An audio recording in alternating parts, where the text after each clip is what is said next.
right, some breaking news over on Dog Post earlier today. Malachi Toney picking the Dawgs, Cartersville offensive lineman, and he's adding to a recruiting class at Georgia that is number one this recruiting cycle. He's definitely going to have to be developed. This is not a prospect where it's obvious what's going on. I think, he's going to have to be developed. He's not plug and play. So there's going to have to be some development and work done. And that's up to not only the kid, but the staff at Georgia. So coming from a really winning program at Cartersville, but we'll just see how this plays out. I think Georgia's, I don't know about halfway through their recruiting class, but they're along the way for sure. And there's not. I talked to Matt DeBerry today for about 30 minutes. There's just not a lot of great offensive line prospects in the country, and so that filters down to Georgia too in the state. And it's just going to be tough out there this season. So there might be a fair amount of, hey, this is a person we feel like we can develop. We like what we see so far. That's the thing about offensive linemen. They only play in a particular area. And, you look at, just as a great example, Xavier Truss, which is not the same. I mean, Xavier Truss is a very big person. They play offensive linemen. They're going to play in a particular area, and that's where they're going to play, and that's it. So we're not talking about somebody stretching the field. You got to win your battle. We're going to see as time goes on where else Georgia goes on the offensive line. But this is not a prospect where you're saying, oh, this is Amarius Mims, this is Broderick Jones, this is Andrew Thomas. No, that's not what's going on. And that's okay too. I mean, you can develop guys on the offensive line. If you're wanting, this is a very limited time, the time might not be limited, but the supply definitely is. I have a very limited amount of Stetson Bennett-signed double dogs. The link is down below. They're going very fast. So get them now. When I say limited, I mean limited. So if we go at the pace we are going today, I will not have them by Friday. But let's just see how this goes. And it probably won't go quite that fast. But pick it up. The link is down below. Now look, globally speaking, with this class, you're starting to look at things. You're going to have a couple quarterbacks. That's just all there is to it. If you do not have two quarterbacks probably in this class, not sure how much sense that makes. The other thing is, with the way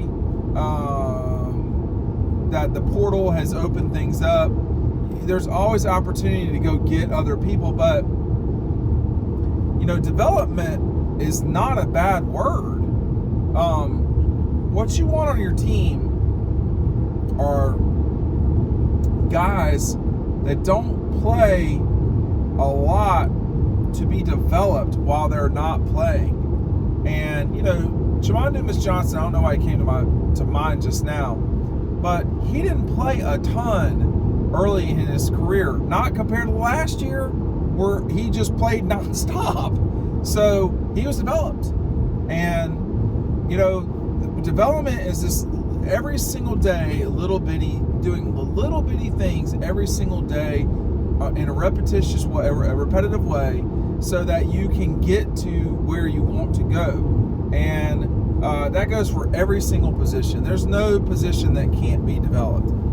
It's just that you really can do it on the offensive line. And that's with like nutrition, that's with, obviously lifting, etc.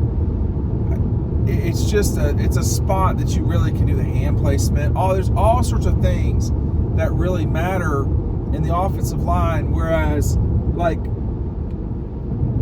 quarterback, it feels like you need experience more, and that's harder to come by at quarterback. And that's why it seems to me Carson Beck is, well, there's a couple of reasons why. And by the way, because we express opinion doesn't mean that you should feel compelled to type in this comment sections that we're, other players, you're counting this player out too quick. Quit that, please. I mean, like, you can do it all you want, but you're wasting your time. We're not definitively saying anything when we say this person has the lead at that spot. Why do you feel compelled to say this person's being sold off to? I'm not selling off Gunnar Stockton. I think he's going to be a starting quarterback or the starting quarterback at Georgia one day. No one's like, just because I express an opinion, one that is a typically educated opinion, doesn't mean that you should view it as, oh, he doesn't know, he thinks he knows everything. No. So it seems to me like, you're going to have transition on the offensive line after this season. You've got 4 or 5 guys who are, who started in the national championship game that are returning. They're not going to return. I mean, you're going to have a center.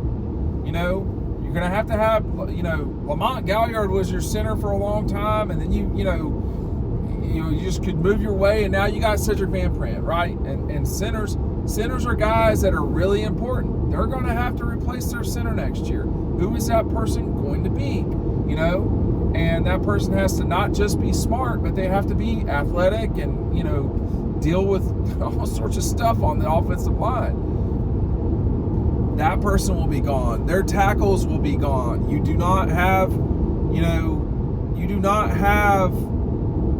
you're going to lose Cedric after this season. You're going to lose, you're definitely going to lose Amarius Mims. I mean, they're going to lose guys coming out of the 23 season.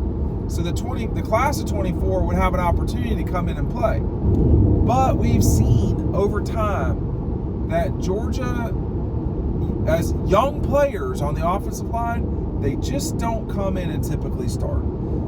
Andrew Thomas did.